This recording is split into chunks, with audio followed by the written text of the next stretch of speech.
So we're all like, ah, man. Do you guys like think that the term like content creator is kind of like cringe? But it's truth. It's truth.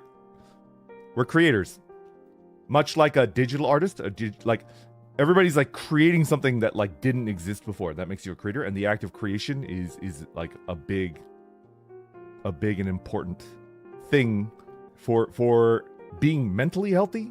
Knowing that you can create things and like they'll be there. It's good. It's important. Because I do like deal with existential dread. Existential dread is like definitely like it was a big part of the last like 10 years of my life. Existential dread. Where like, oh man, I'm just like going through the motions and then I'll die. And then after about like anywhere from 2 months to 2 years, like is just done. Donezo. This is gonna sound really stupid, but I think the debut video, the debut stream, I did that. I did the debut stream, and then I rewatched part of it. It was just too cringe for me to rewatch the whole thing, but I rewatched part of it, and I was like, yeah, I kind of messed that up, but it's like a record of me existing. It like banished my existential dread. It's like a record that I existed, and it's like, okay, I can move forward now. And not only that, like it's fun.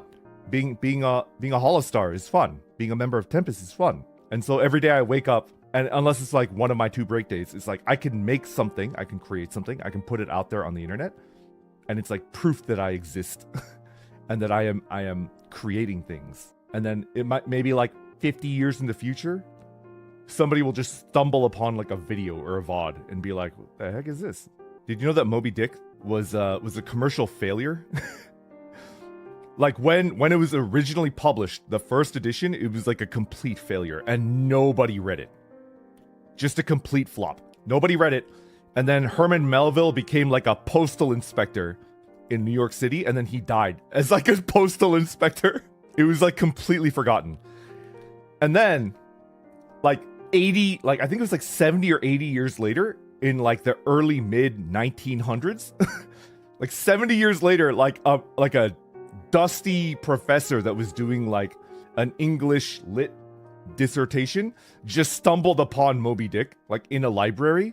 I think in the library of his university, he just stumbled upon Moby Dick, and then he read it and he's like, this is a banger. And then he rewrote his dissertation on Moby Dick, and then like that's the history of why like Moby Dick is like one of the most celebrated novels in the English language. It was like rediscovered out of print. And then it became like huge because it's a phenomenal book. That's why I think you shouldn't sweat too much about if you make a video and nobody watches it, don't sweat it too much. Because it's like a ticking time bomb.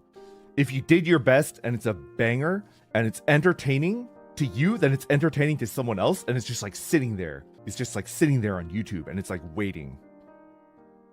Just be happy that you created something and it's out there and it's like proof of your existence. And if you did a good job, and I'm sure you did your best, like it's just like waiting. You might have to wait 70 years, but yeah. Yeah, we'll just wait 70 years.